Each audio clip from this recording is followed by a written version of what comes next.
Dans le livre des Lamentations, le Seigneur a englouti sans pitié tous les pâturages de Jacob.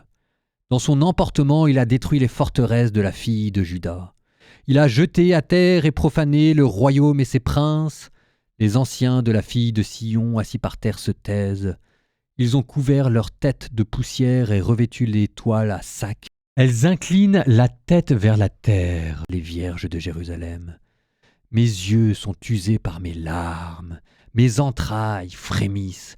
Je vomis par terre ma bile face au malheur de la fille de mon peuple, alors que défaillent petits enfants et nourrissons sur les places de la cité.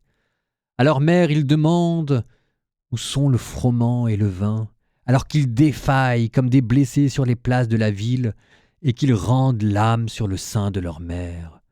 Que dire de toi? À quoi te comparer, fille de Jérusalem? À quoi te rendre égale pour te consoler, vierge fille de Sion? Car ton malheur est grand comme la mer. Qui donc te guérira? Tes prophètes ont de toi des visions vides et sans valeur. Ils n'ont pas dévoilé ta faute, ce qui aurait ramené tes captifs. Ils ont de toi des visions, proclamations vides et illusoires. Le cœur du peuple crie vers le Seigneur. Laisse couler le torrent de tes larmes. De jour comme de nuit, muraille de la fille de Sion, ne t'accorde aucun répit, que tes pleurs ne tarissent pas. Lève-toi, pousse un cri dans la nuit au début de chaque veille, déverse ton cœur comme l'eau devant la face du Seigneur, élève les mains vers lui pour la vie de tes petits-enfants qui défaillent de faim à tous les coins de rue.